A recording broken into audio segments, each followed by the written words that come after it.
on why we use the words and phrases we do and how they subconsciously plant deep psychological subservience into the ignorant masses. And then I gave Jordan the floor to talk about the problems he's had in the past year, and I feel like it was pretty touching. I feel for the guy, and he's asking for help. This mess has been so hard on the man that he's left the country and is staying with a friend in Central America, and he's given his life to the conspiracy community. Hopefully our community can show that we're part of the next human evolution, and we do give a shit. And that's that. But I loved the interview. It was a personal milestone for me, right on the heels of Professor Griff, which was a blast as well. But I personally just love the way this guy breaks it down, and I look forward to helping get him up and running however I can. And with that said, it's episode 105, which means I've picked a listener out of the last few weeks' donors at random and given him half of the pool of donations, which got all the way up to $715. If you remember, just last episode, we were only at $250, but the audience responded in a big way. You guys are the best audience in podcasting. I'm fucking so lucky. So I'm going to play a short conversation I had with Carl, this round's winner, and on the other side, it's a wild ride of wisdom and wordplay with the one and only Jordan Maxwell. All right, people, I'm here with yet another winner of the Money Bomb. Carl's donated $10. I randomly picked his name and sent him back $357.50. Carl, thanks for the donation, man. Congrats on winning the bomb. Awesome, you're welcome. Hi, audience. So, man, you're from Illinois, but you're living in Germany now? Yeah, that's right. I'm a graphic designer for the Evil Empire. I'm sort of milking the government tit for a few years to get a trip to Europe. So. Right on. That's cool, though. You've gotten further than I have. Yeah, gotta do what you gotta do sometimes. For sure. So, people, one thing they like to hear, because you know these money bombs are made up of everyone's donations. So, have you given any thought to what you might do with a random 350? That's a lot bigger number than I was expecting. I'm gonna give a big chunk back to the show. Oh man. Sort of a sort of a gift from the universe. So I want to write it as a gift to other people. So I'll probably support some other podcasts I'm a fan of. Cool. And, for myself, I'm going to try and pay off this etching press I just bought, so I can bring a little bit of chaos to the world through art. Yeah, man. So, yeah, I did want to say real quick though, I was not planning on donating for this money bomb because I'm very near broke at the moment. Mm-hmm. And I remember you mentioning it was only at like $200 on the last show. I was like, oh God, that sucks, man. I got money because your shows become something I really do look forward to every week. Oh, thanks, man. Yeah, everybody needs to know. I mean, you can't live off of because you're splitting that money too, so you can't live off of $200 a week. And if you go back to the 9-to-5 world, then the show's going to suffer. So, I like to let the pirate generation keep that in mind. It's a value for value system. So. For sure, man. Dude, I appreciate that so much. And yeah, obviously, when we're looking at these numbers, we had a serious last-minute surge. Several people, I think 3 people donated $100, like just straight up, and I was like blown away by that. There was a couple for 20, and yeah, obviously we got all the way up to a little over $700. So a lot of people must have had that mindset, but I'm humbled and very thankful. Yeah, and like I said, I'm not ashamed to admit I only donated $10, so that's a pretty good turnover right there for me. But I did intend to donate more on the next one, and so I just wanted to give you what I could. So I want to tell everyone that they should do that too. So for sure, man, I appreciate that. So another thing I like to ask Money Bomb winners: is there a favorite guest or a topic you've heard on the show so far, man? Oh man, I'm all about the esoteric, so they're all good. Douglas Dietrich's always fun. Freedom Fly. Professor Griff was great. If you just get Professor Grafton to kind of support his theories, that'd be awesome. But I don't know if the Bad Religion singer there does too many podcasts. Yeah, I was a huge fan of them back in the day. Oh yeah, just saw them a couple months back. Right on, they're still kicking. So, is there any topic or guest you'd like to see me get that I haven't yet covered? I'm on board with the what's the project there with the Zeitgeist movie? Oh, the Venus Project. Thank you. Yeah, I like that, but I'm also very interested in Stefan Molyneux's points and Adam Kokesh, if you're familiar with them. The sort of more anarcho take on the whole system. Yeah, Stefan Montague, he has put out some good stuff. He's got a video, the history of your enslavement, which is really brilliant. I really love it. So I vibe with him on that so much, but I just don't think the free market is the answer. But maybe he'd be worth having on. I don't know if you saw, but Peter Joseph from the Zeitgeist Movement and him had a debate about free market capitalism, which is pretty good. It's out there on YouTube. You might want to check that out if you haven't. I like to hear all sides of the argument. For sure. Well, maybe I'll check them out. Maybe, maybe I'll have a debate with them. Well, very cool, man. Well, I don't want to take up any more of your time, but thanks again for listening and throwing $10 in the pot. I know that times are definitely tough, so that means a lot, and it's a huge help to me. So you're the man, Carl. Take care of yourself. Yeah, no worries. Take care, sir. Folks, we have been exploring this weird and wild world for over 100 glorious episodes, and I have spoken to some amazing researchers on so many fascinating topics, but today we have who I would consider one of the biggest, most important, and well-known names in the entire conspiracy community. He's been seeking truth since 1959, has conducted dozens of seminars, hosted radio shows of his own, scribed many books, and has been a guest on well over 600 written radio and television interviews and documentaries. If you're looking to understand and expose the hidden knowledge of the elite and the astrotheology origins of the world's religions, the occult rituals of secret societies, the symbolic architecture of the Masons, or the truth about damn near anything they don't want you to know, today's guest is your man, and that man is Jordan Maxwell. It's an honor, a privilege, and a genuine pleasure to have him here. Jordan, my man, welcome to THC. Well, thank you very much for having me. Oh, of course. The pleasure is definitely mine. I'm super excited for this. Thanks for taking the time. You know, you're a wealth of information, and I'm anxious to extract as much of it as I can from you in the short time we have, and there's so many great places we could go, but personally, I was hoping we could start with the framework of our legal system. You've done a lot of work uncovering that and legalese and how we ended up under the thumb of this matrix of power, to use the title of one of your books. But how do we end up in this mess? Well, I'm not the world's authority on this at all. Just that I have been made aware of it many, many years ago when I was far much more younger, and I didn't really appreciate the significance of the information at such a young age. But I remembered it, and then later on I became aware that there were certain individuals I was meeting that were experts on the subject. And so we became very close friends, and I began listening a lot closer to the details of how the world really works. And that's what I would say, starting off, is the fact that I'm not an authority on any of it. I'm just an ordinary man who's been privileged to be in the company of extraordinarily brilliant people for many, many years on so many different subjects. And so, in that particular subject, I've met about 5 people that, well, more than that, but 5 major people that were the real bottom line authorities from which everybody else has learned. And the more, because I was a little older and began to appreciate deeper the things that are being said, it became apparent to me that there's a world of knowledge that's been hidden from the world at large. There's an enormous amount of knowledge that's never been discussed about where things come from, how the world actually, in fact, works. And the only thing I would tell you at 74 years old, been looking at this stuff for 53, 54 years now. The one thing I would tell you off the bat is nothing in this world works the way you think it does. Nothing. Nothing is what you think it is. And I used to hear, adults when I was a little kid saying, "Oh yeah, the whole world's smoke and mirrors and smoke and mirrors." And I heard that, and the world is not what you think it is. It's smoke and mirrors. What I often wonder, what are you talking about? It's all smoke and mirrors. You walk out in front of a bus and it'll run you over. That's not smoke or mirror. That's real. So there is a real world out there.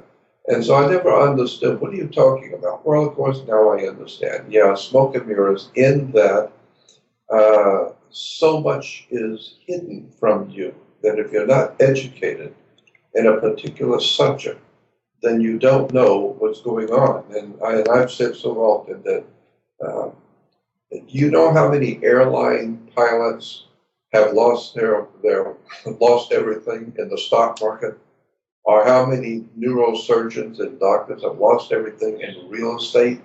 So just because you're good at what you do doesn't mean you know what somebody else knows in their field.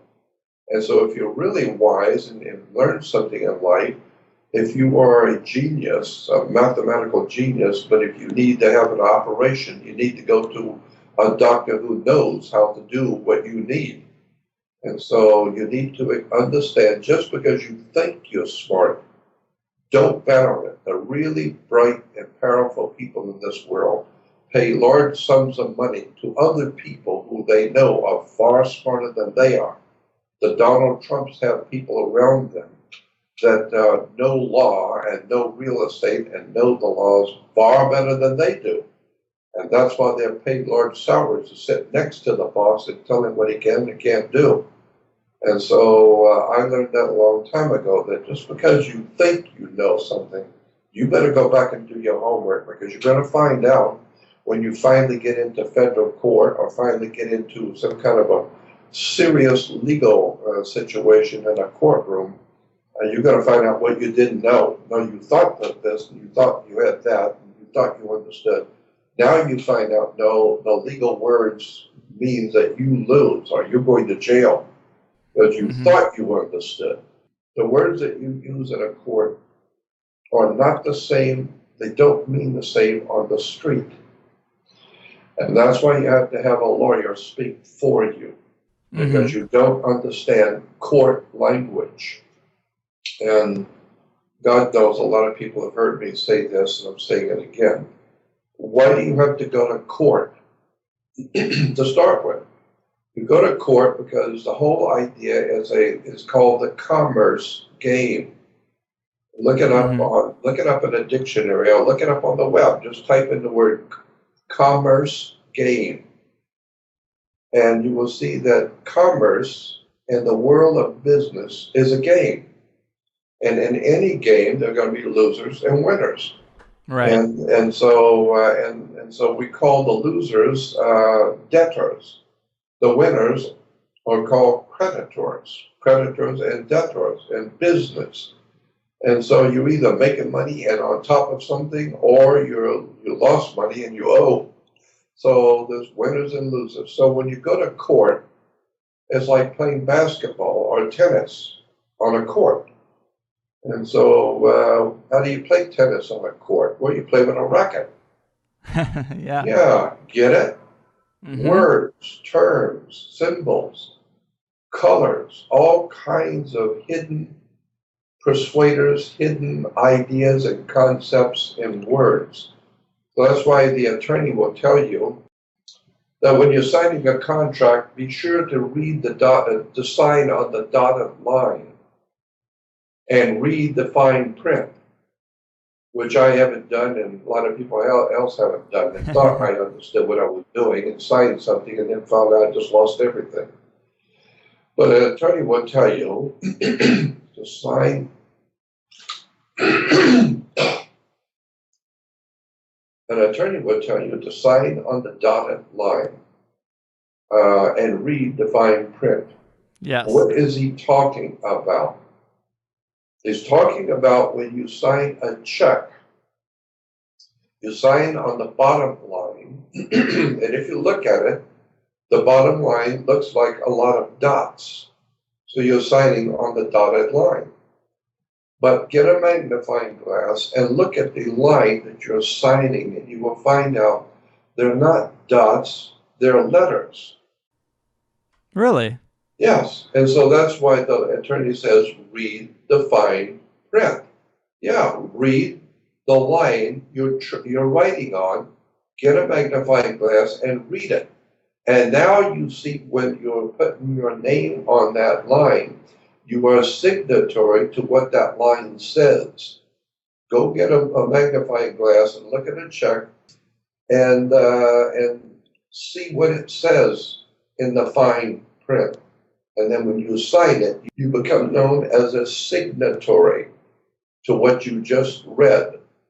So most people signed on the dotted line and did not read the fine print and had no idea in the world what they were signing up for. And then you find out it has to do with maritime admiralty. And then they can say, once you sign it and hand it to someone, in England, they say checkmate, because you just wrote a check to us, right, mate? Yeah. Okay, so you just wrote us a check, mate. And where do you have a mate? Well, you have a mate on board ship. Ships have mates. Well, yes. That's kind of where it gets into the really interesting thread, as I've heard you talk about before, is the law of the land versus the law of the sea. Of the sea. That's right. Law is, or that all commerce and all these transactions is part of a network of maritime law. Can you explain that a little more? Yeah, maritime simply means of the ocean. And in America, there's a concept that's called maritime admiralty. And it works all around. It works all over the world. It works all over the world. But it's called maritime admiralty. There are two things on this earth that compose the earth. If you go out in space and look back at the earth, there's two things you see: water and land. Period. So you either have water or you have land. And so the land, there are two different kinds of law of them. There are two totally different kinds of law: the law of the land and the law of the sea. And so we've heard that term, law of the land. Well, you can't do this because that's the law of the land. Well, law of the land, simply broken down, simply means the law of the culture of the people who live on a particular spot of land. So in China, they have their own culture, their own way of doing things. So we call it the law of the land. So if you're going to, if you're in Rome, do as the Romans do. So if you're going to live in China or Africa or Asia or anywhere else in Russia, you have to learn the customs of the people and how they think and how they do business. So that's the law, and how they think, that's the law of the land, because people live on land. However, there is a second law that's far more important. It's the law of water, because water is everywhere. And so the law of water is referred to as maritime admiralty commerce. It's business. Business is banking. So banks operate under the law of water. So that's why money goes through your hands like water. No, money is water. It's the cash flow. Liquid asset. Liquid asset. Yeah. And so once you begin to perceive the hidden implications of words and terms that we use every day and never for a moment question, why do we use these terms? Well, anytime you're dealing in commerce or business, money, look up the word commerce in a law dictionary. The word commerce, most people think means business. Well, yes, that's one interpretation. But the very first understanding of commerce in a law dictionary is sex. Sex is referred to in law as commerce. Look it up in the law dictionary. Interesting. Yeah. So that's why. So that's why if you are, when I see you with some young woman that I know, I say to you, this girl you're with is very bad company. She's bad company. And you say, mind your own business. We're going to get married and she's going to be my partner. Partner, business, company. We're talking about a business here. That's right. And what I'm doing is none of your business. So, mind your own business. She's my partner. And this gets into how it affects the individuals, because we hear about when you're born, there's a public you and a private you. This gets into that same thread, right? How does this stuff affect the individual? Well, and so that's true. So when you're born, the first thing that the hospital does is that they take and roll some ink on the bottom of the baby's foot, and take an imprint, an imprint or a photocopy or whatever you want to call it of the baby's foot, of Hmm. both feet. Why? It's because that's where your soul is. They now own your soul. Ah. Yeah, it's the sole of your foot. And so they now, by law, have registered your soul. They own you. And this is before you even put your foot on land, because once a human's foot touches land, once you start to walk, you are now referred to in international law as a man on the land. You are now a human creature that has been endowed with certain privileges and rights given to you by the Creator. But until you put your foot on land, you have no standing in law. So therefore, you have to be represented by a lawyer who has passed the bar, and he has standing. His feet are on the ground.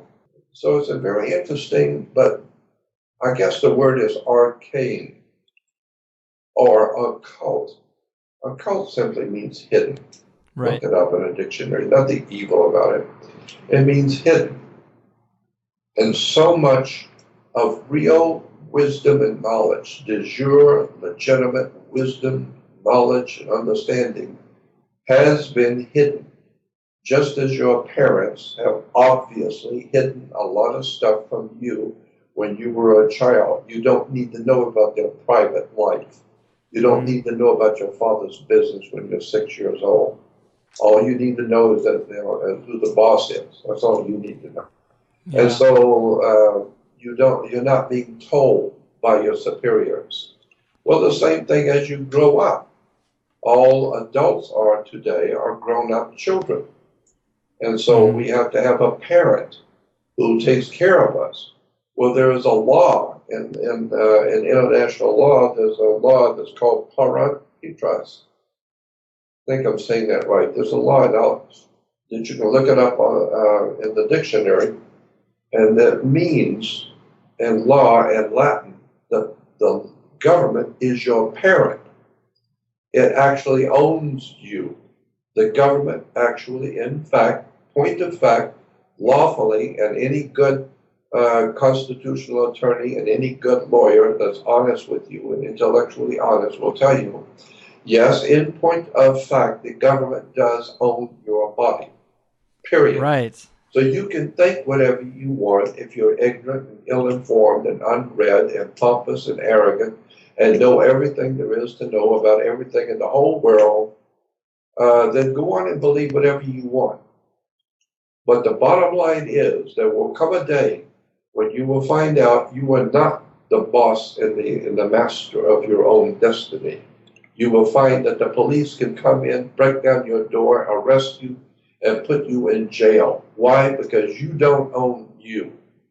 If you own you, nobody can talk to you, nobody can touch you. But you don't own you. When you were born, you are owned as a maritime admiralty product under international maritime admiralty law. That's the way the law works. And until and unless you educate yourself as to how this stuff really works, what the words mean, how the system actually works, you're never going to figure out what's going on the earth. And it's all been hidden. And all of these subjects are what I call need to know. And you don't need to know. All you need to do is go do your job and watch basketball and be like all the others, go to the ball game and drink your beer and have a good time and go party. And that's all you need to know until your masters get ready for you. And when your masters want you, they will call for you, like the king. The king lets you do anything you want. You're having fun. You're drinking your beer and doing your street fights and Well, play with your motorcycles and all your silly games that you do in life until the authorities come for you. And when they come for you, they come with a heavy iron boot. And for the first time, you find out you thought you were Al Capone. You thought you were invincible. You were John Gotti. You thought you were invincible, that you are somebody. You are nobody. And they always get those guys with taxes, too. That's right. All you got to do is mess up one time, and they got 500 things they can bring you in on. But they let you play out there, let the kids play in the sandbox. But if he gets out of line and he disturbs me, I'm going to go out in the play box and I'm going to do a number on that kid he's never going to forget. And so that's the way it works in this world. I don't care how smart you think you are. I don't care if you got a law degree. You have no idea where the word degree comes from and what the word law means in the ancient tongue. And so, when a guy goes to college to become an attorney or a lawyer, there's a big difference between an attorney and a lawyer. One practices in law, one practices at law. That's why when you get married, you have in-laws. So I don't know where to start because this is such a good story. It's right. I'm always fascinated with that. Every time you throw out a new term that we're so used to using that I've used my whole life and that you put it in that context, it's very curious. I love that stuff. But let me ask you about the masters themselves. These powerful people have carefully laid this hidden framework on us. The control is working, but I want to know who's doing all this. Who's really in charge? Because we have guests who say it's the secret societies or the royal families or the Vatican or the Jewish banking families or even the reptilians, and it all seems a little hazy for me. But where do you think the real power lies in modern times? Where did this get laid down on us? Yeah, it's a little hazy for me too. I've been looking at it for 50 years. It's still hazy for me. I think it's because the system is so old. Nothing comes out of a vacuum. Nothing. You did not come into the world in an immaculate conception. You had a mother and father. Well, how did they get here? Well, they had a mother and father. Well, how did your grandfather get here? Well, he had a mother and father. So nothing appears in this world that doesn't have, a history. And so the presence of the powers, the dark, and I do mean dark, the dark powers that are behind the world scenes, that the politicians, and especially the higher up ones at the very top politicians, they know what's going on. They know they have masters, and they understand that, and they work with it.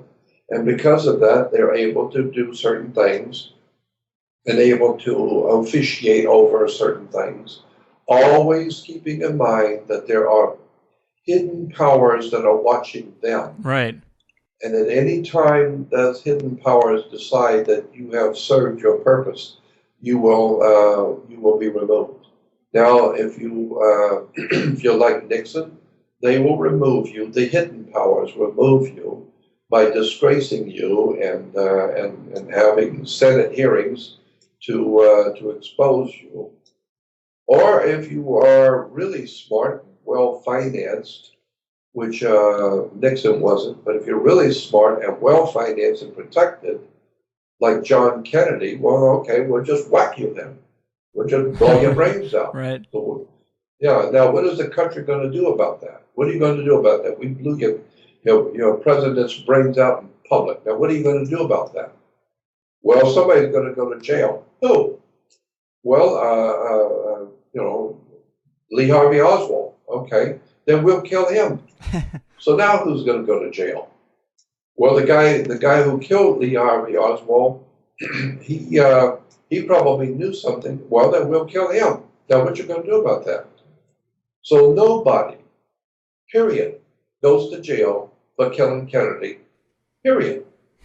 Why? It's because the powers that be behind the world throne have been there for thousands of years. That's why, that's why your father, when you were 5 years old, was far more superior to you than you will ever have imagined.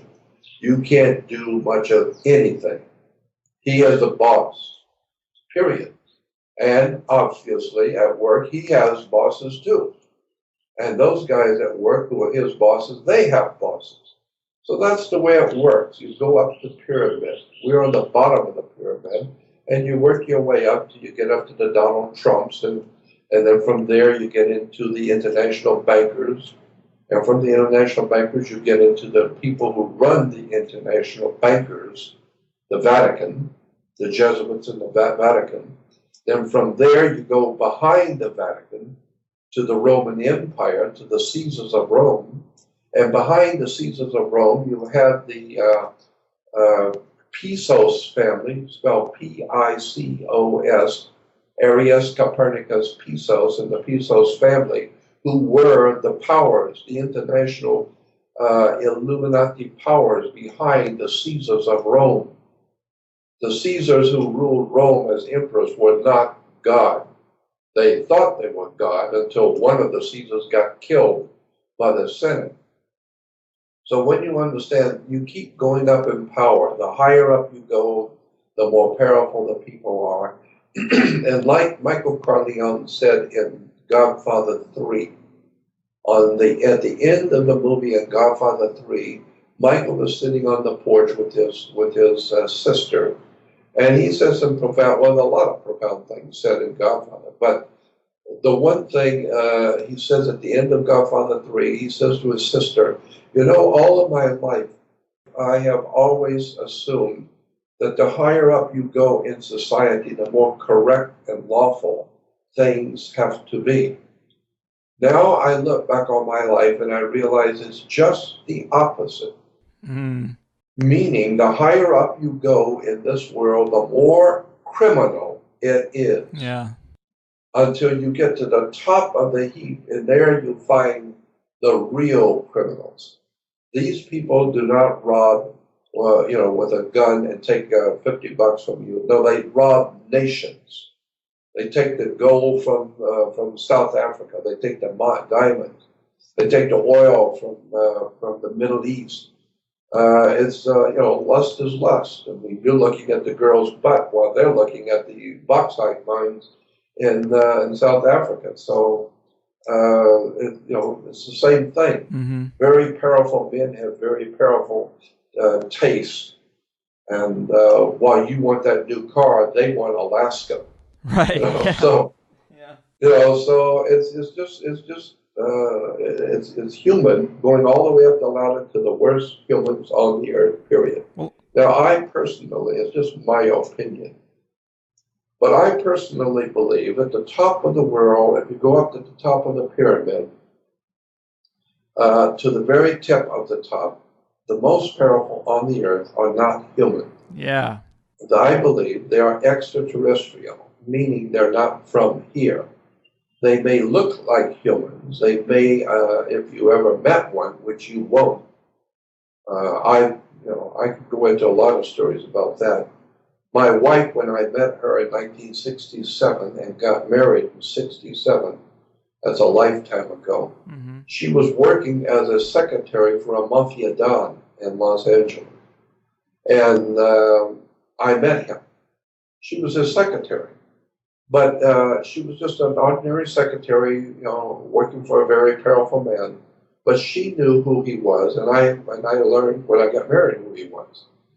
But he and I used to sit and chit-chat and talk and go out to breakfast and lunch because he liked me, because he liked talking with me. And I liked him because he was very generous and kind and courteous to me and to my wife. And so we had a very, very nice relationship. But I know who he is, and he knows I know who he is. And but he would tell me things about the mafia and La Cosa Nostra and the international crime syndicates, of which he was a major player. And he would tell me, he would say, Jordan, look at the real people who run this world, you and the world at large will never, in all of your life, you will never, ever hear their names, see their faces, or know anything about them, period. Ever. Not the government, not the president, not the, I don't care who, not the FBI, nobody. Right. The guys who run this planet are in places you don't even know exist, and they call the shots, and you better believe the people who run this planet are powerful and out of sight. So don't even worry about trying to figure it out, because you ain't never going to figure this out. And so I realized, yeah, he's right, because everybody has a boss, and that boss has a boss, and how high up does it go? Well, I am of the opinion, and I'm an old man, I've been lucky to get it for 54 years. I'm of the opinion that if you keep having bosses over bosses over bosses, eventually you're going to get back to God. Well, yeah. Eventually you're going to get back to the divine presence, the spiritual dark powers of the air, like the Bible speaks of. And all of the ancient religions and all the religions of the world today acknowledge that there are unseen powers around us. Christians call them demons, devils, and spirits, and ghosts, and Jews call them, Rephiim, and all kinds of words in the Hebrew. And in the Islamic world, they're called jinns and or genies. I don't care what you call them. Whatever it is not of this world, but they are here. And they see you. You don't see them. Mm-hmm. And they let you think that you're in power, but they will deal with you anytime they please. So you mess up spiritually, and they will bring you down big time, because you don't know who they are. You don't know what they can do. Yeah. And that's why I would advise anybody listening to me, if you have any, if you put any store by my words, I would suggest no one have anything to do with an Ouija board. Because a Ouija board is probably one of the worst things a human can touch. Why is that? It's like giving a child a hand grenade and pulling the pin on it, and then putting it in his hand and grasping his hand around the grenade and telling him he can play with it. Well, as soon as he releases that lever, all the world is going to come to an end for him. Well, that's the same thing I consider the Ouija board to be. It's like a hand grenade in your hand, and you have no idea in the world what you are asking for and what you're looking to do. And when it happens, then you'll find out, but it's way too late. So Ouija boards are one, and there's all kinds of dark arts and all the secret societies with their rituals. Right, yeah. Blood rituals and human sacrifices and killing babies. And if you want a taste of that, you can go to the movie Eyes Wide Shut. Right. And watch that with intellectual, watch that with a brain. Because the Bible says you have eyes that do not see, and you have ears that do not hear. And with your heart, you do not get the sense of it. So if you want to go back and see what I'm talking about talk about the dark side, go watch the movie Eyes Wide Shut with intellectual acumen. With your eyes wide open, because that's what the producer was saying. You're looking at the world with your eyes wide shut. You think you know what's going on. You haven't got the faintest idea in the world how your mother and your father and you and your brother and your wife and your children are owned. Your body as a security on the New York Stock Exchange. And you have no idea how it works. You never were told. And because you're arrogant, self-centered, egotistical, know-it-all, and pompous, you would never even consider the fact that anybody owned you. Well, you got another thing coming, son. You better look at your children, at your wife, your family, your mother. Everybody on this earth is owned, because we are all part of a system. And this system's been around for thousands of years, replicating itself, evolving and mutating, and becoming more and more professional with computers now and all kinds of high technology. But the system is the same. It's the same old system of commerce, sex, that was developed in the ancient world, going back to far before the Grecian Empire, way before Rome, going back into the ancient Phoenician Canaanite systems, into ancient India, to the Hindu systems, into Egypt, the Egyptian magical system of commerce. You better wake up and find out that what's going on this earth has been going on for thousands of years, perfecting itself.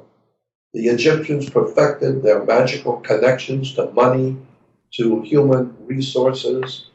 They knew about maritime law. They knew about the law of the sea. Uh, it's a hell of a story.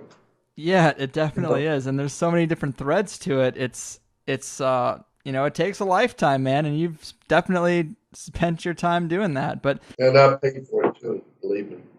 right. Yeah. Another area I'm really interested in that you just kind of alluded to is these otherworldly entities and where they tie in with the elite, because it seems like we hear stories, and I've had guests who talk about high up there on the pyramid, there seems to be some otherworldly entities that the elite still worship, that they consider superior. And They better. yeah, and it's just so weird because they are superior. Right, and they keep them so secret from us. Like, who are they? Who are the elite worshiping? Well, look at. First of all, I tend to. I want to say this right, so people don't go out and say I said something I didn't say. But I tend to appreciate and understand. It doesn't mean I'm happy with it. It doesn't mean I agree with it. But I at least am intellectually astute enough to understand it and to appreciate the concepts that the elite, there's a reason why we call them elite, but the elite are not sharing this kind of knowledge, and they have their own world of worship and their own world that they live in. But I am of the opinion that I understand the elite's conceptual ideas about why they don't tell us, why we're not being informed, and why they, the elite, form themselves into secret societies. Let me explain. That's what you do. You do the same thing that they do. They just do it better than you. They do it on a bigger scale than you. And when I say you, I mean the world of mankind, all of us. Regular humans will steal a couple of bucks here or lie about a couple of bucks there on income tax or keep something that they know is not theirs, but it's not that big a deal. Well, that's what they do. They steal the bauxite mine from Africa. They steal the gold mines from California. It's not that big a thing. But so it's the same. They're just big, and what we are is small. And so when you understand how the elite think, I understand it. I'm not happy with it, but I understand it. They, the elite, look at us, the people, and see, in fact, what we are, and they treat us accordingly. Like you have your personal friends that you like, that that are into, that are on the same wavelength you are, that you can talk to, that you can have fun with, and that they understand what you understand. And so you get along with them great. You're nice to other people, but you have your personal friends that you enjoy being around. Why? Because they're like you. You like them, they're like you. The same thing for the elite. They deal in the world that they deal with, but they have a special secret group. And I understand them. I do too. I have a handful of people around me that are my personal friends for many years. I love them dearly. I trust them with my life. And we've been friends for many years, and that's just the way it is. Humans have friends, and good friends, real friends. And so do they, the elite. But they realize they don't want you in their personal company. Because, first of all, you're not on their level. You don't have the money they have. You don't have the experience that they have. You don't have the position of authority they have. As a matter of fact, you don't have much of anything that they have. So, in what way would they be wanting your company? The same thing is true with people tell me all the time when I'm talking about UFOs, which is one of my favorite subjects. But people will say to me, if there are aliens here, why don't they come down and show themselves and talk to us, and explain to us so that we would understand? To which I answer and say, look it, I'm human like you are, and I don't want to talk to you. I don't even like being in your company myself, and I'm human like you are. I wouldn't give you the time of day either. So can you imagine someone who is so far superior to you and has evolved 100 million years ago on another planet and another world that is so far superior to you that they look like God? Why would they want to come down? When was the last time you sat down on a sidewalk in your city and tried to discuss Einstein's theory of relativity to an ant colony? Why would you make yourself look like a fool trying to talk to ants? Well, why would alien life forms who are millions of years in our future, probably far, far smarter than we are, because they came here, we didn't go there. They found us in this God incredible, huge universe. They found us, we didn't find them. We got our little Mickey Mouse dishes out there looking for Donald Duck and Mickey Mouse. While these entities have come from millions of light years away, they are far superior to you. They have no intentions of talking to you. They may eat you, but they're not interested in conversing with you. Well, the same thing is true for the elite in this world who are running the planet. They don't have time to be in your company to enlighten you.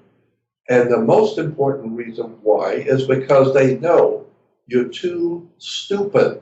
You're too ill-informed, unread, self-centered, egotistical, self-aggrandizing, ignorant, and you have no respect whatsoever for power, for knowledge, for wisdom. You're just good for your baseball games and your beer drinking and your parties, and you're worrying about your taxes and paying your bills and arguing with your wife and slapping your kids. And so why would higher intelligent people in this world have anything to do with you? They view Right. us as useless eaters, which actually, in point of fact, begins to look like the case. We just keep reproducing ourselves on the earth by the millions, and those millions have millions of more babies, and more babies have more babies, until one day you've got 7.5 billion people which are going to replicate themselves and reproduce themselves into 14 billion people. Right. That 14 billion people will replicate and reproduce themselves into 28 billion people. And the best part about it is that the 28 billions of people will look at the world that they live in just like it's always been here. We've always had 7-Eleven stores. We've always had grocery markets. We've always had a new car dealership.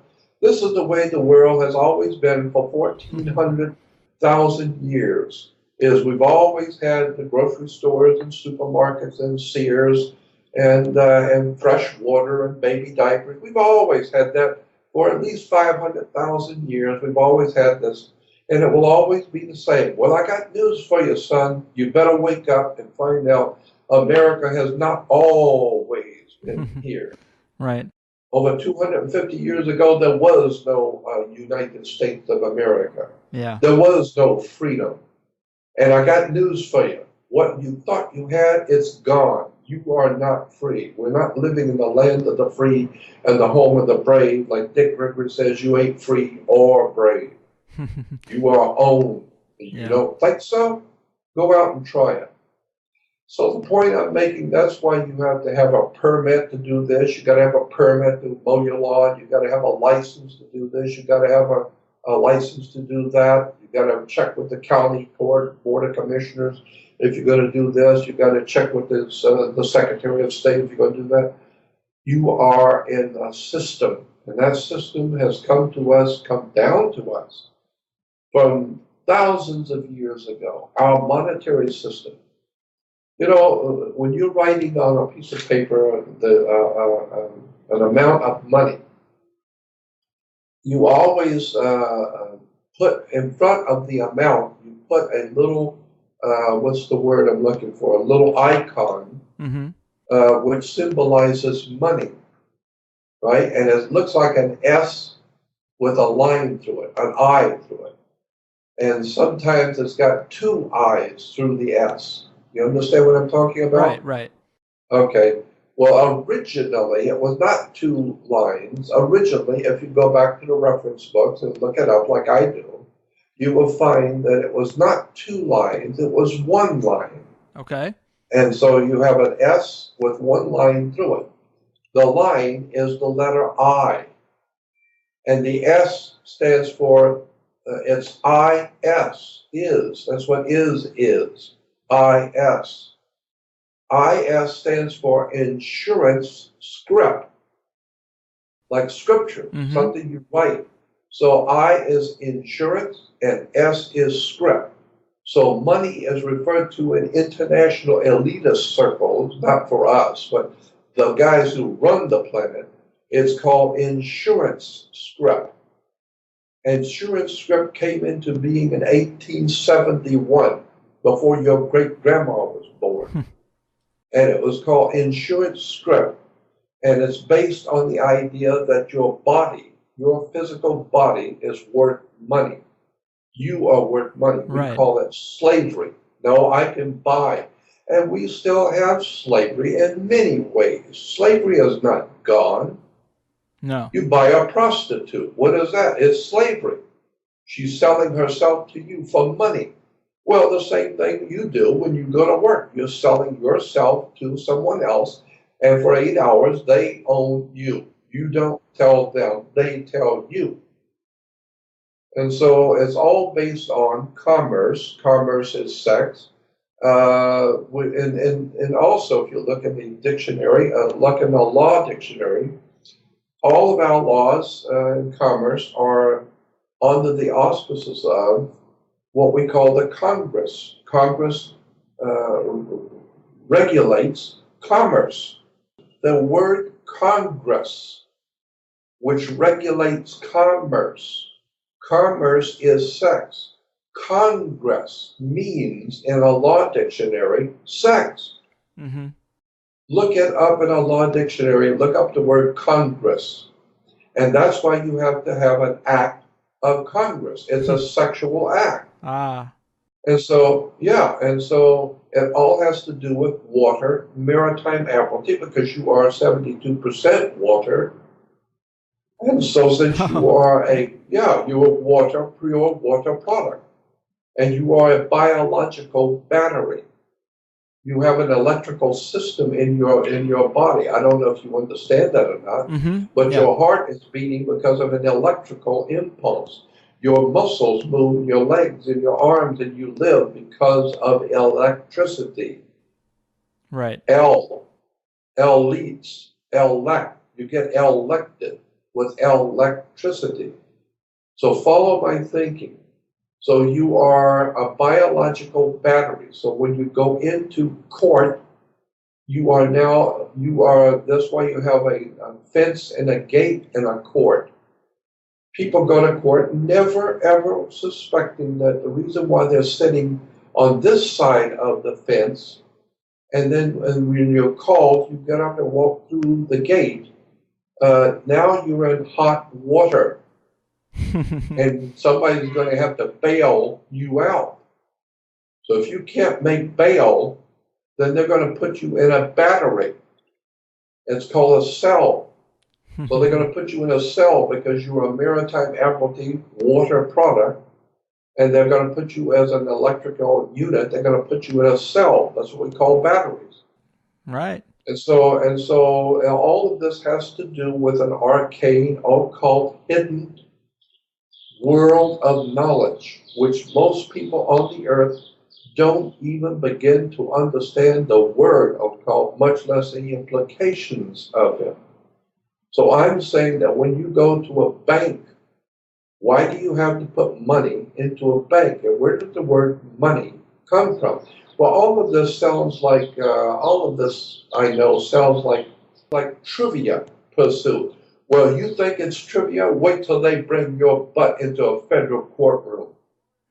True. Wait till you are summoned by the federal government and get a letter from the Department of Justice that you are being indicted under federal law. And you'll see how trivial this information and knowledge is. Well, the first time you wake up and find out, son, you're not living in a trivial world. There are people who own you, and they're allowing you to have fun and do your beer drinking and go to ball games as long as you remember who the boss is. And so my kind of knowledge is not trivia. It's deadly. Because once you understand how this world works and where it all came from and what the words really mean and how this world system actually works, then you're going to see this is not trivia. This is deadly. Right. This is real stuff that Jordan Maxwell has been dealing with for over 50 years. And most people hearing me have no idea in the world of the implications of what I'm talking about. But at 74 years old, I don't care anymore.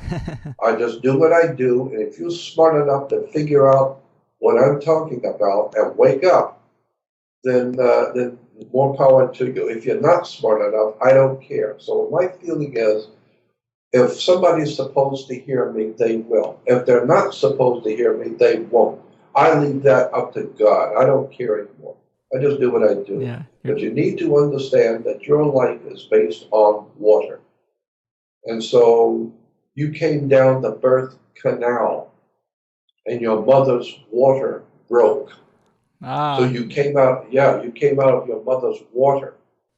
Yeah. And so you came out as a maritime water product. You came down the canal, her water broke, and you are now a maritime admiralty product. You're 74% water. Wake up.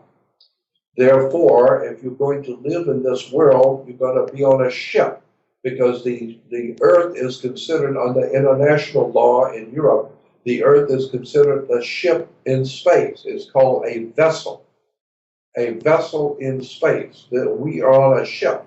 Mm-hmm. It's called a spaceship. We are sailing through the universe on a vessel. This is why you are sailing through life through a blood vessel. Your blood is your vessel. Your body is your vessel, and the blood is the water on which you are floating in life.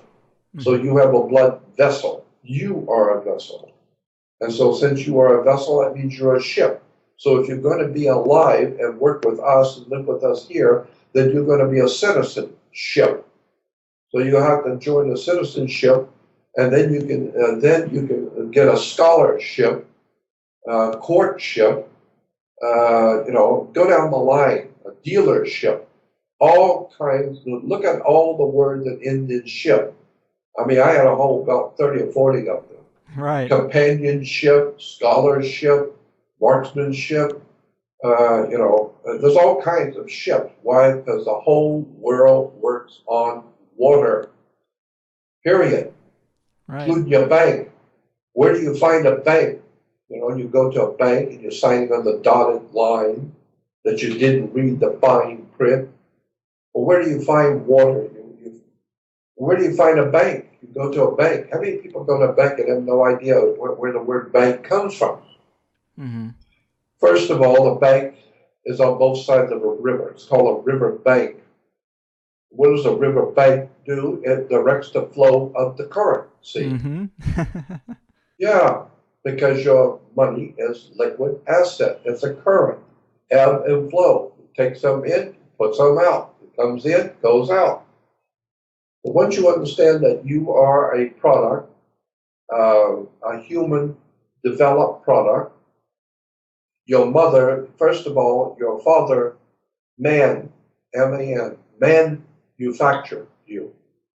And your mother was in a delivery room. She delivered the product. Yeah, Wow. and so she's in a delivery room and she's in labor. Wow. She's building you. She's in labor delivering the product that your father manufactured. Get it? Yeah, man. And so once you see that, and then you will become a maritime amplity product, money goes through your hands like water. And in order to be a good Christian, you have to be baptized, which means you have to go back into the lake or into the pool and go back into your mother's water. Go back into Mother Earth, Mother Nature. The earth is your mother. So you go back to your mother's water to be born again. Get it? Yeah. So when you begin to see how religion works, how the churches work, what is a synagogue? Where do mosques come from? Who are the Islamic peoples? Why do we call them Arabic? What do these words mean? All I'm telling you is the entire world you live under, you don't understand nothing. Right. And in terms of us being products, you mentioned this earlier that each person is traded on the New York Stock Exchange. That's right. How literal is that? And who's trading us? International banks who own you, the corporation that owns you. That's a whole story in itself. Just go on the web. Just go on the web to U.S. Just type in this. U.S. is a corporation. That's all. Very simple. Right on. Go on the web. U.S. is a corporation. Read it all, and then go on YouTube and type in the same thing. U.S. is a corporation. And listen to the next 500 hours of lectures explaining it. It's maybe 1,000 hours of all kinds of experts around the world explaining maritime admiralty, corporations, how the governments work, how banks work. Where do we get the word money from? Money comes from the Roman goddess Juno, like Juneau, Alaska. When Juno in Rome, there was a goddess named Juno Moneta. And Juno Moneta had a temple on something called Capitoline Hill. Capitoline Hill in Rome was the seat of power for Caesar. Caesar ruled the Roman Empire from a place called Capitoline Hill. In English, it's called Capitol Hill. So the more we change, the more we stay the same. We still have a Capitol Hill. Well, go look up go to a dictionary, go to an encyclopedia and get an encyclopedia and read about the Roman Empire. And it will tell you that Caesar ruled Rome from Capitol Hill, and that it was said in Latin in Rome, every morning Caesar, quote, would go up on the hill, end quote. Well, that's what we still say today. Well, up on the hill today, what are you talking about, up on the hill? That is a word taken from the Latin for the realm of Caesar on Capitol Hill, Capitoline Hill. So we are a Roman Vatican Jesuit operation. We call it the United States. Is a Vatican, Jesuit Vatican operation. But happily, the Jews don't know that. They think they are run everything. Happily, the Muslims don't know that. They think they run everything. Happily, the white folks, the white Americans, they think they run everything. No, actually, your masters who own you is the Vatican and the Jesuit and what we call the Knights Templars, or the International Order of High Finance, out of Europe and Asia. We're talking about secret societies that have been around for thousands of years and perfected itself under the Roman Empire, under Caesar, and eventually perfected itself after the fall of the Roman Empire. It mutated into what we call the Vatican, and today the Vatican gives us what we call canon law, which is the basis for maritime admiralty law, which is the basis for insurance companies and the Federal Reserve. You need to wake up and find out what's really going on here, son. Yeah, man, I love this stuff, and the material is so dense and so vast, but we're getting pretty deep into the show. I wanted to ask you a little bit more about the elite themselves. There's a lot of speculation about what they're up to today. I mean, we talked about they might be dealing with extraterrestrials, they might be dealing with otherworldly entities that they worship, but we also hear that they have a lot of secret technologies, that they might be years beyond us, and they're doing all kinds of strange things, maybe teleportation and colonizing Mars. Are you privy to any of that information, or have you had people come? Yes, I am. Yes, I have been in the company of astronauts, scientists, physicists. I belong to organizations. I belong to some very prestigious organizations because they like me and I like them, and they allow me to be a member and to listen to them and hear them what they're doing. I'm not privy, so you don't have to worry about assassinating or killing. I'm not privy to any of the real dark stuff, and neither is anybody else. But I am privy to know a lot of very powerful people in government and science and astronauts, as I said, and I sit and talk with them, and I've heard them for years. I used to sit for hours listening to scientists talk about things that nobody's ever heard. So, yeah, I understand basically what's going on, but I also understand and got it down that you talk about some of this stuff and they will whack you. Right. You could get, if they'll, first of all, they'll throw you in jail. If that doesn't work, they'll just kill you. And I understand why. But anyway, in answer to your question, yes. The technology, understand this. The best technology that we have today, the best of the best that we have today is technology that the government had many years ago and doesn't use it anymore. Mm-hmm. But it costs the government money. They had to pay the scientists and provide them with the equipment and laboratories and all that. And that cost an enormous amount of money to finance the scientific community around the world to develop high technology. So therefore, the governments, and especially the international banks that finance the governments, they are putting up the money for science to do its job. They're building the observatories and the laboratories and financing all the stuff for the scientists of the world. They want their money back. It would be nice if they can make their money back. So mm-hmm. They do. They do. When the information that is developed by these scientists from around the world and all this high technology, that's what the government wanted. That's what they're paying for. That's what the bankers wanted. But now that they've got that information, newer technology is coming out, better technology. We had Mickey Mouse IBM stuff back in the World War II, but today's computers you can't hold a candle for what they used to have. And so today, the top technology we are given today in the stores today is technology that the government doesn't need anymore. It's junk. So they give it to us, and we think, wow, man, we're on the cutting edge. You are on the cutting edge. But your masters don't need this crap. They've got stuff you have no idea in the world they've got. The wrong end of the cutting edge. That's it. So the president of Skunk Works, when he retired, this is out there on the web, and it's been, a lot of people know this. The head of Lockheed Skunk Works, when he retired, I think his last name was Kelly. I'm trying to remember exactly. But he said in his retirement speech, "We have already taken E.T. home." Period. Yeah, I've heard that.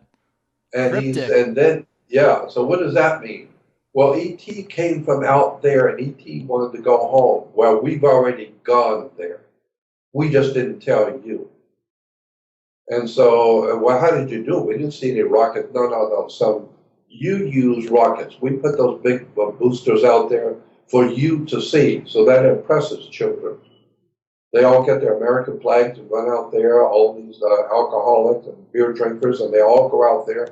and watch the big rocket take off and blow out millions and millions of tons of highly toxic fumes that's killing the planet. But it looks very impressive to all the beer drinkers and all the party goers and all the goofballs and ill-informed, unread Americans. They think it's very impressive, so they watch the rocket go up. No, we've got technology, son, that you don't even begin to understand.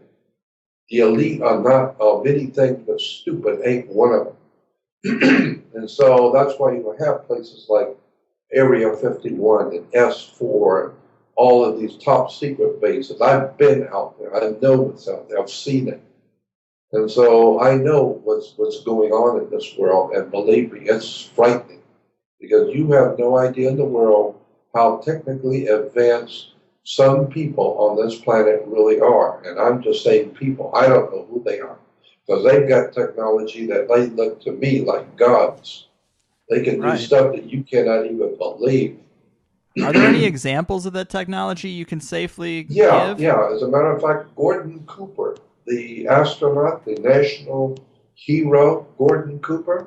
Mm-hmm. You know what I'm talking about? Absolutely, yeah.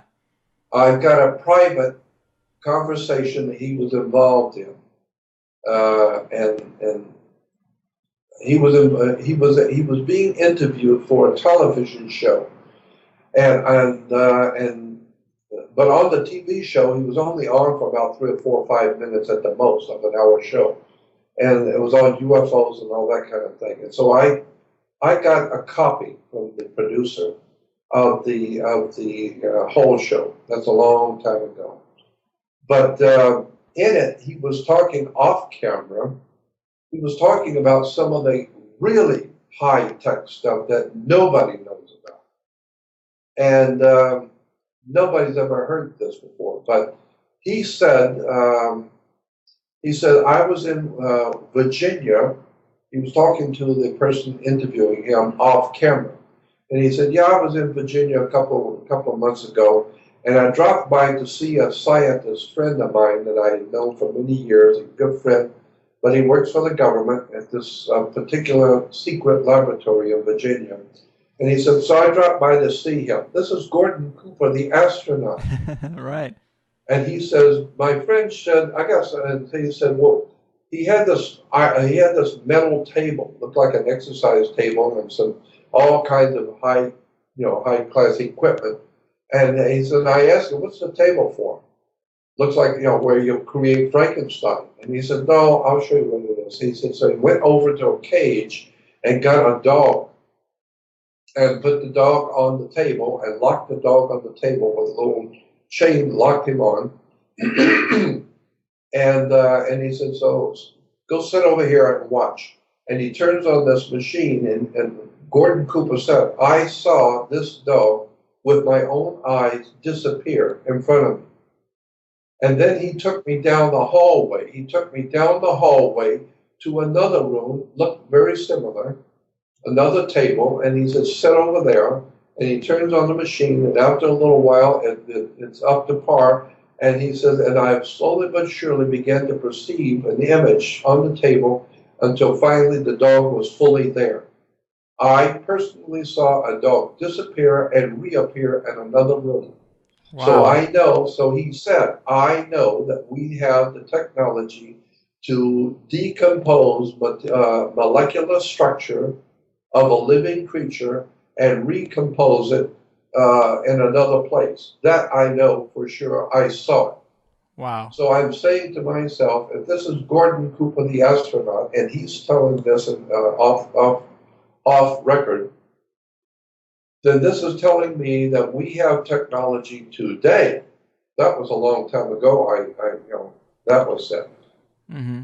But today there is technology that would blow your mind.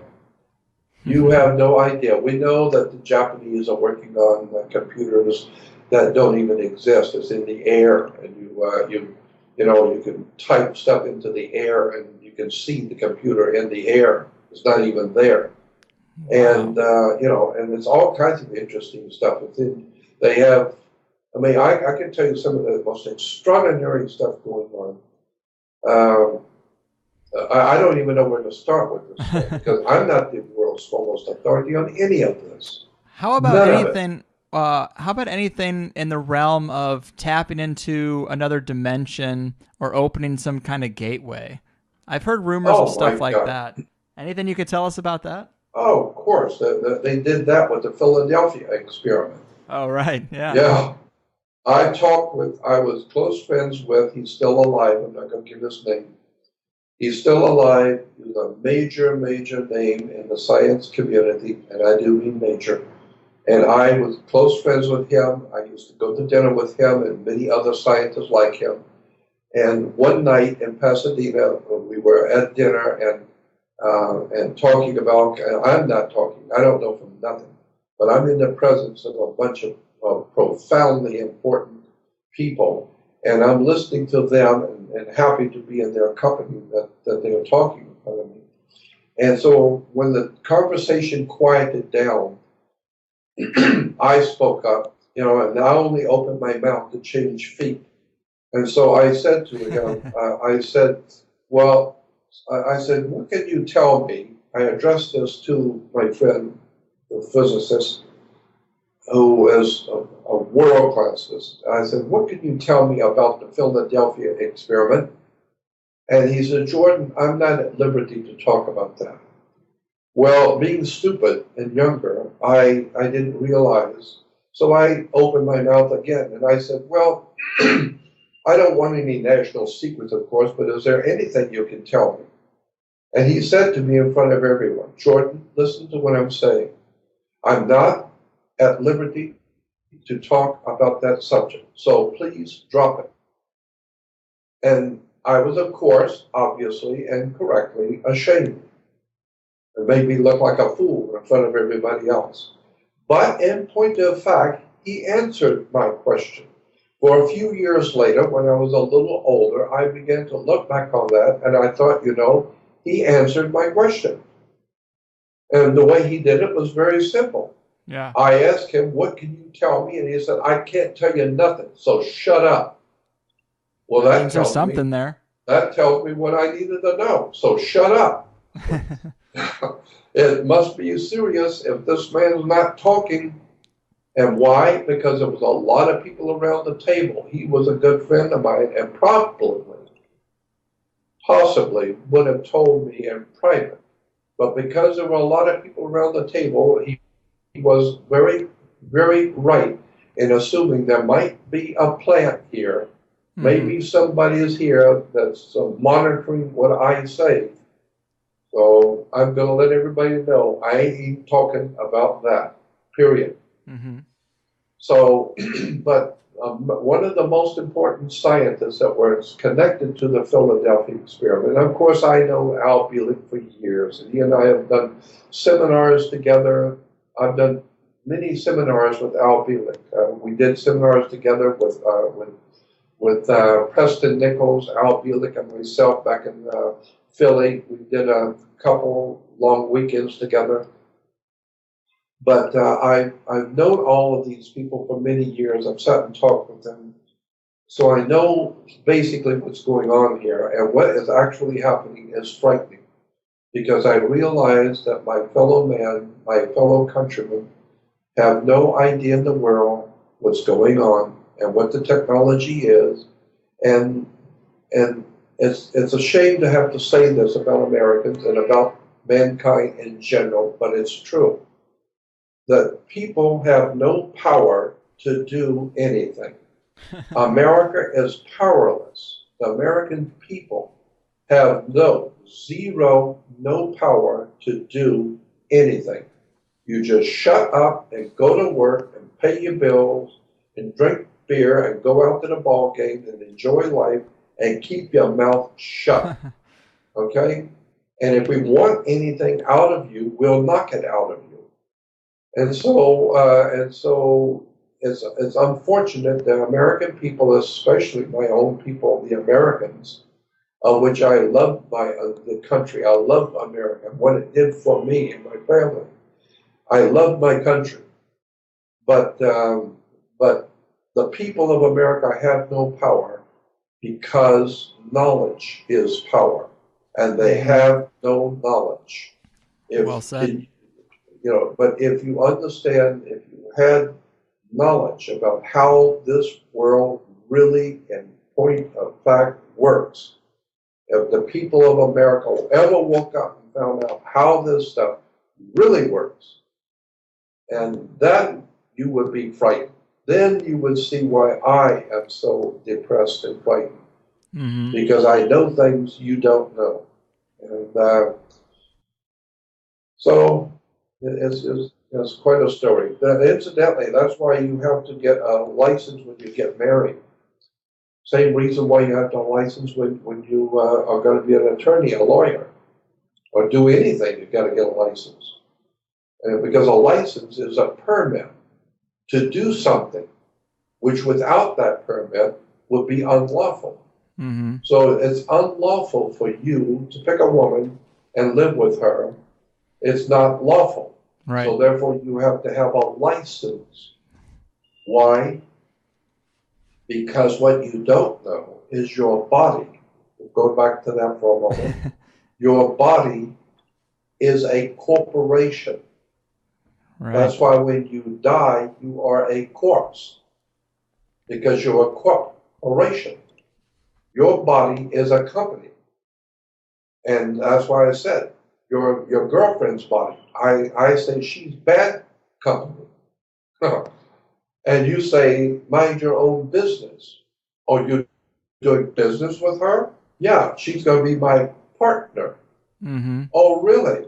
What kind of business are you doing with her? Monkey business? What kind of business are you doing? Well, if you're doing business, you might produce a product. Get it? Yeah. Right. Full circle.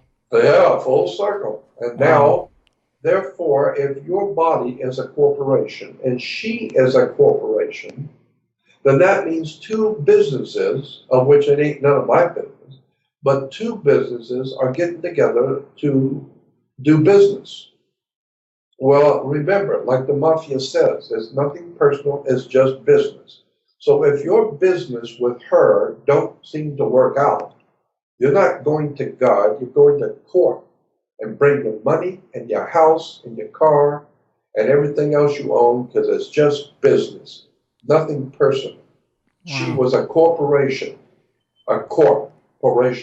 and you are a corporation. And for two corporations like General Motors and Ford Motor Company getting together to create a new product, that's fine. You can do that, but you better talk to the lawyers first. You better get your legal team at General Motors to look at what you're going to do with Ford, and Ford better look at their legal team and look at the laws and the federal laws and international monetary laws to see what you're going to do is going to be legal with the powers that be. Yeah. Get it? Yeah. So that's why you have to have a license, because you're getting ready to do some business. Wow. Man, you make it seem so simple, but it's obviously been so hidden, but you make it seem so clear. Well, it is clear once you study it for 50 years. Yeah. Well, hey, man, this has been great.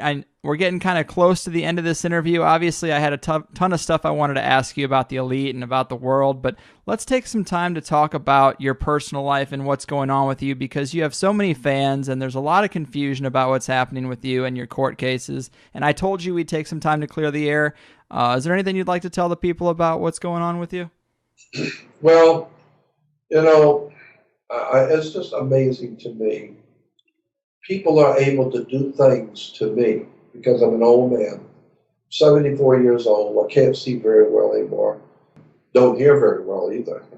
But being an old man, younger people can do things to me because I'm an older man. And they get away with it. While if I try and tell someone what's happening to me, I sound like an old man crying in his beer. And so I hesitate to tell the world what's actually happening to me, because I know I get emails from people saying, "Why don't you just dry up? You're always talking about you're telling us about your private life.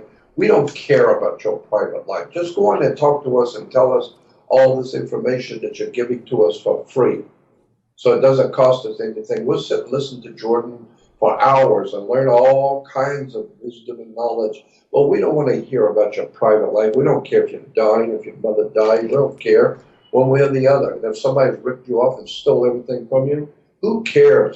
Just talk to us about your work. And so I've had so many emails, and you go on blogs, all the different blogs. That's why I pulled off the comments on my Jordan Maxwell show. I pulled off the blogs and the comments because most of the comments were saying things like that. We don't care about your private life. We don't care what's going on with you. Just talk to us about your work. We want to be entertained. Oh, that's super sad, but I think that's got to be the minority of people. I think a lot of people really do respect you and do really love your work and really want, and they do care about your well-being, man. I think that the majority of people, they do care about you, I believe. Well, I know, and I know you're right. I know that, but it hurts my feelings. It hurts my heart. Of course. To see people writing me on my own website, saying things like they did. The one that finally took the straw, and I just had my people take the comments off completely. Somebody wrote me and said, "Why don't you get a coffin somewhere and go die?" Oh my God! Why don't you just get a coffin? All that silly crap you talk about, all that law stuff and bull crap. It's all a bunch of baloney. Why don't you just go get a coffin and go die? And that's so just people. That's people projecting their own frustrations, because we just talked about for an hour and a half how stuck people are, and I think that they're just projecting that onto you. And I know it can sting, man. I know it can. I get messages like that too. You get 1,000 good ones and one bad one. You remember the bad one. That's exactly right. The good men dies with them. The bad lives on forever. Yeah. It's not right. So, but what's happened to me is that I've been torturously interfered with. I had a webmaster, young man, 28 years old, ponytail, considered himself to be a brilliant orator and a brilliant intellectual. He's just a kid, 28-year-old, and but he's got a delusion of grandeur. But he came to meet me one day and said, "Oh my God, I just love what you're doing, Jordan. I just think you're the best," and et cetera, et cetera. And I was sleeping on a floor in an airbag in one dirty room in Tarzana, California. Got nothing, own nothing, have nothing.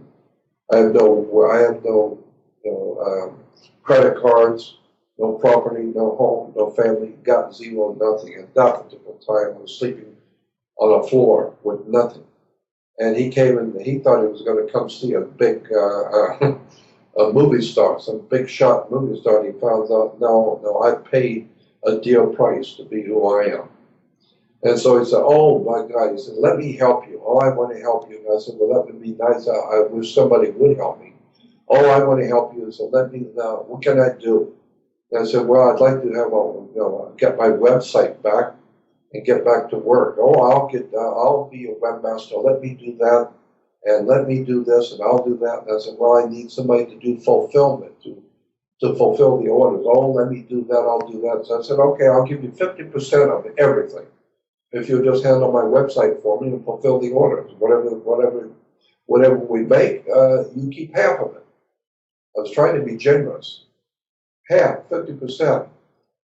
Then after I give him all the information about my website, he goes in behind my back, and because he's got his own passwords, he's got his own username. I don't know what his username is. I don't know what his password is. So I give him my website. He goes in, and he now controls my website because he's my webmaster. But what I don't know is that he changed the password, so it's no longer my password. He changed the username, so it's no longer my username. Now I'm locked out. The next thing he did is go in there at the back end of the website and put his name as the owner, his name as the contactee, his name as the guy who owns it all and controls it all. And I didn't know that he changed it all to his ownership. Then what he did is he took my email, of which I had about 24,000 names people I've been dealing with. He took my email and rerouted, I didn't know, rerouted my email to himself. And so people would write me personal things, to my email. It was going to him, not to me. And then I found out he took my money. And then I found out from a friend of mine who did the checking for me that my all of my products, my videos, my books, and everything I've done, everything I've worked to produce, he sent affidavits to Washington D.C. and copyrighted everything I own. So now he owns everything I did, everything I've ever done. He owns it. He's Oh my copyrighted. God. Then, then he went behind my back. All of this is readily available on the web. Go to the Copyright Office and type in my name. You'll see all of my work is copyrighted by someone else. Then he went to the Trademark Department, Washington, D.C., filled out an affidavit under penalty of perjury on a federal document saying that he was the one that came up with the name Jordan Maxwell. It's his creation, so he wants to trademark that name. So he was going to trademark my name so that he owns my name, not only my money, my website, my email, everything else, and my products, but now he owns me. He owns my name. Wow. Well, the feds caught him on that one. That one he got caught on because he filled out an affidavit on the penalty of perjury on a federal document because he's such a brash criminal. He couldn't care less. He's a 28-year-old ponytail, arrogant criminal. And so they caught him on that one.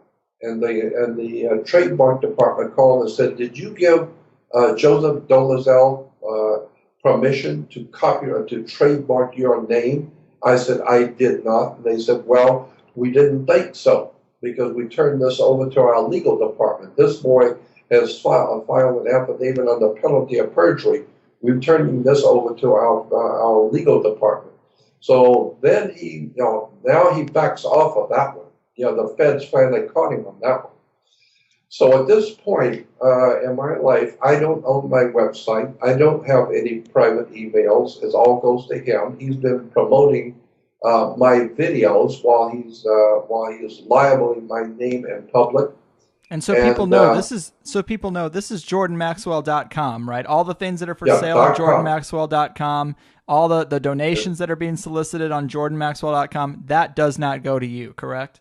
No, at all. For 4 years, I've never seen a nickel. I don't own it. I have nothing to do with it. And he sends out emails asking for donations, saying, "Hi, this is Jordan Maxwell. I really appreciate everything you do, and I really I need some financial support."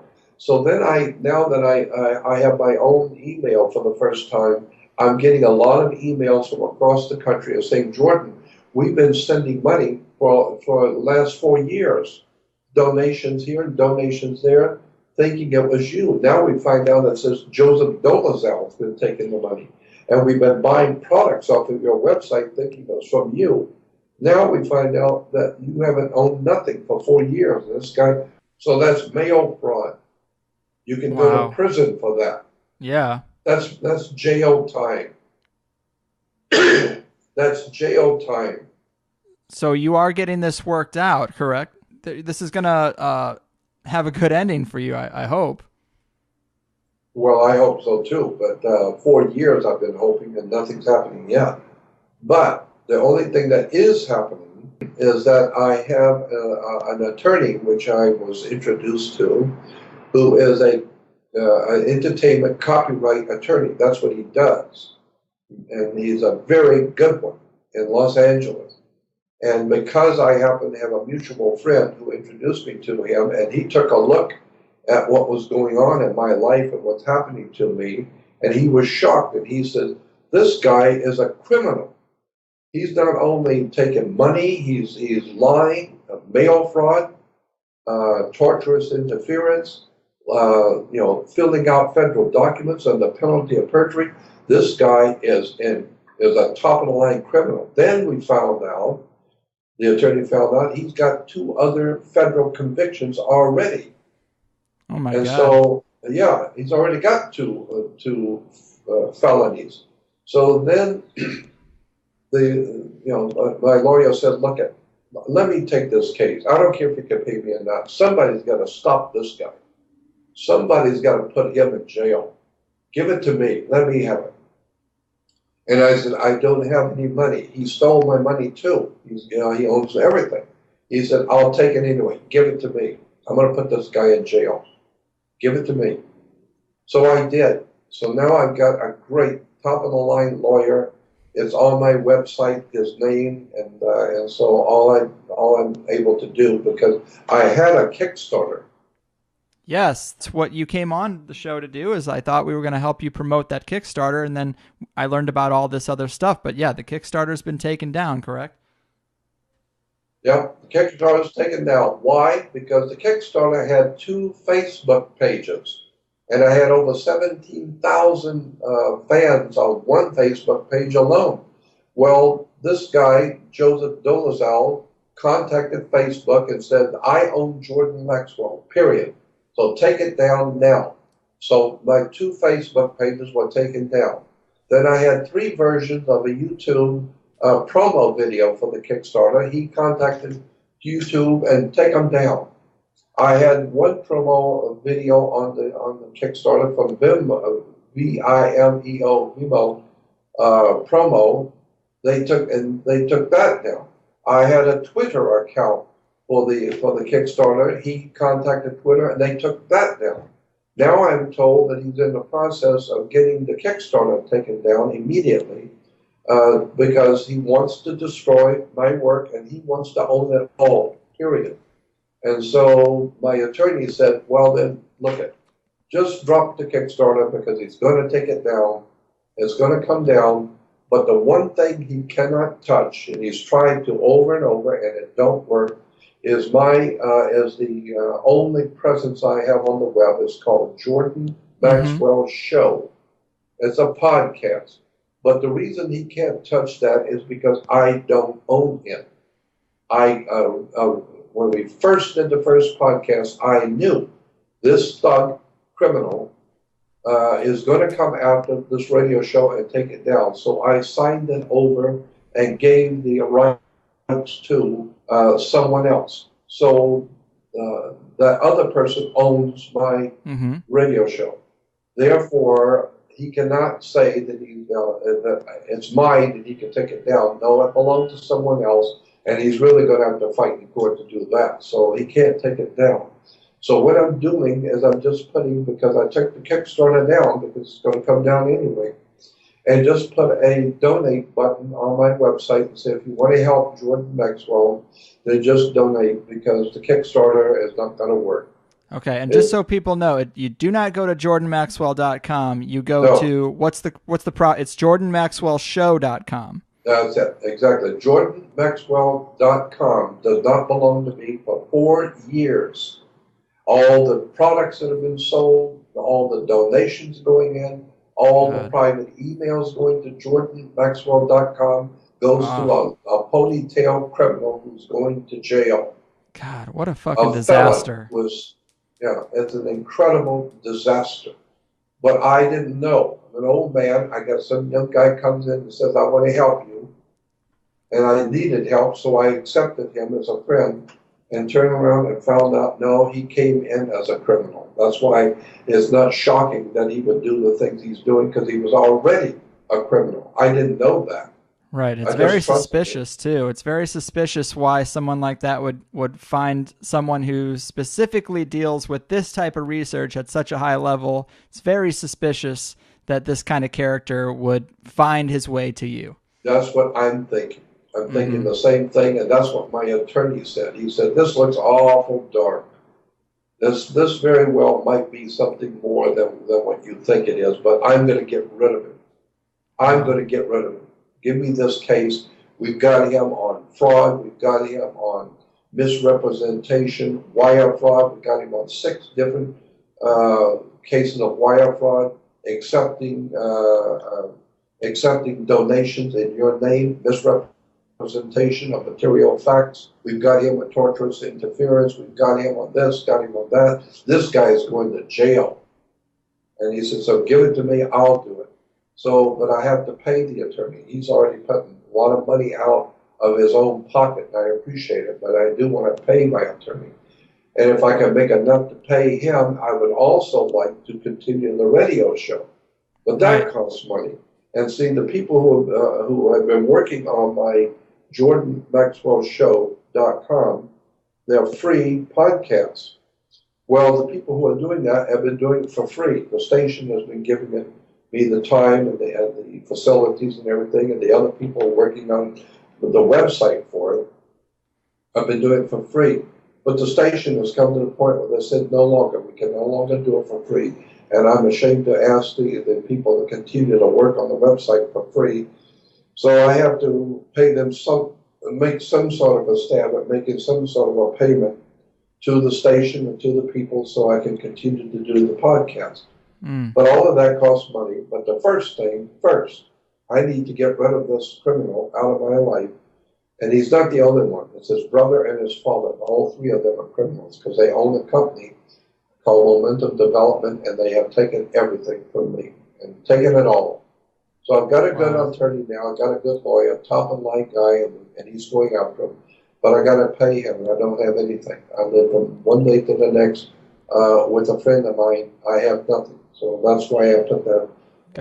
They put that button on Jordan Maxwell Show. But stay away from JordanMaxwell.com and buy nothing from there because none of it for 4 years has gone to me. None of it. God. What a sad and shocking story. It's so frustrating, especially for someone like me. But after all the work that you have done, a whole lifetime of work, a lifetime you cannot get back, some fucking kid is just screwing with you, man. And it's such a disservice that you've helped so many people. You've given knowledge to so many individuals. That one guy, it only takes one asshole Yep. to really screw that up and to affect you in a really personal way. And Okay. it's a damn shame. And I'm embarrassed to be a human being with someone like that, man. It's such a shame because I am such a fan of your work. Well, I know. I feel the same way. But his brother is what's his name? Jacob. Jakub. Jacob. Because they're from the Czech Republic. And so his brother's name is Jacob. His name is Joseph, Josef, Joseph Dolezal, and that's on the web. You can just go like I said, to the trademark department and to the copyright department and go on the web. It's my lawsuit's out there. It's on the Court of Records. It's all out there on the web. Okay, so I don't need to censor anything you've said in the past 10, 15 minutes? Say it again? I said, so I don't need to censor anything you've said in the past 15 minutes or so. No, It's all not out at there? all. Not at all. Okay, because sometimes with court cases, you never know. Yep, no, it's all out there. It's all out in the public. Okay. But so anyway, his brother Jacob calls me on the phone a couple of years ago and says, "Jordan, you need to come over here. We need to talk to you." That means his father, his brother, and they want to talk to me. So I go over to the house and he says, "Look we got a new deal for you, old man. The new deal is this. Jacob says, I'm going to be your new manager, and I'm going to be your agent. And I'm going to get you on radio shows, and I'm going to get you speaking engagements at conferences, and you're going to get off your lazy ass and get out there and start making this family some money. So get off your lazy ass, old man. We own you." That's what his words were to me at 73 years old. Wow. So, 28-year-old pup talking to a 70-year-old man. And my lawyer says also we have them on elder abuse, financial elder abuse. That carries a penalty too. I'm 74 years old and being talked to like that by Jacob Dolezal. I've been, my money, everything's been taken from me.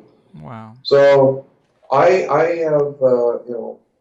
have faith that eventually it's all going to come out, and when it does, they're going to jail. Yeah. What a wild story. Yeah. That's So sad, man. But I know I personally have been wondering, for quite some time where you've been. I haven't heard very many interviews from you come out, so I definitely had been wondering. It's good to have the air Well, cleared. that's the reason. Right. But I'll tell you the reason why you haven't heard from me, because anything I do is going to draw attention to my website, jordanmaxwell.com, to which they will benefit from it. So I'm sure there's a lot of research you've done in the past 4 years that you've just haven't been able to get out there. A lot more current stuff that you haven't been able to talk about. No. I have a terabyte. I've got 12. Oh my God. I've got 12 different external hard drives. Half of them are 4 terabytes, and the other half are 2 and 1 terabyte. Oh. And I have a terabyte, which is 1,000 gigs, waiting for the day when I get my website back and get someone to handle my website for me that I can trust, because I've got hundreds and hundreds of new documents, all kinds of dark stuff that nobody's ever heard of. I've been working behind the scenes, hoping that one day I'll get my life back, my name, my work, my website, my money, my products. I'll get it all back one day. Well, before I leave this world at 74 years old, I'd like to leave this world intact. I'd like to have what belongs to me given back to me, and this thug goes to jail. And it's so important. It's so important for the conspiracy community to hear that, and to, we sit and we listen a lot. We do a lot of listening in this educational circle jerk. It's what I've been calling it. But there are times for action on a massive scale and on a small scale, and this is one of them. Jordan is not a young man, and he's got mountains of information he'd love to give to you, but, he's being raked over the coals. And this is a time to try to help somebody out who has helped you out for decades. So I would like to see the conspiracy community come together for just this purpose, to give back to somebody who's given a lot to us, and hopefully, I don't know what exactly people can do to further things along, but at least just support the man and support this situation, and let's get it resolved, and let's get to that new information while Jordan's still around to give it to us. Yeah, and there's a lot of stuff out there, about me, all kinds of stories and lies and half-truths and innuendos about me. I've been maligned by so many people out there, people who dream up stuff about me. They have no idea who I am, never met me, but they say things about me, and then other people pick that up and say, oh, really? Okay, and then they put it out there, and before you know it, somebody else picks up on it, and before you know it, all over the world, there's all kinds of lies, distortions about me, and I sleep on the floor with nothing. And so people who actually know me, come to visit me and see me, they know who I am. They know what's happened. But the world at large is only given so much to understand. And there's so much out there that is derogatory and lying and deception. And I know why, because he told me. Joseph Dolezal said, I'm going to ruin your name out there. You think you're going to walk away from me, and you're going to do this, and you're going to do that, old man. You ain't doing nothing. I'm going to disgrace your name. I'll dream up anything I want, put it out there, because I'm from the Czech Republic, and I don't give a damn about your American laws. I don't care about your laws. The money. Wow. You're going to make me money. And so he puts stuff out on me and puts it on my own website, and puts out stuff like Jordan Maxwell, Master Defrauder, and all kinds of, and then the world picks that up, and now they're going out and talking about stuff that he put out, and so I just sit here watching my life and my name and my work and everything I've worked for being raped, destroyed, libeled, and so I just sit here in the last days of my life watching some young punk destroy everything I've ever worked for. Gosh. So, I just say, well, whatever. Do the best I can. Well, you are a living legend, and you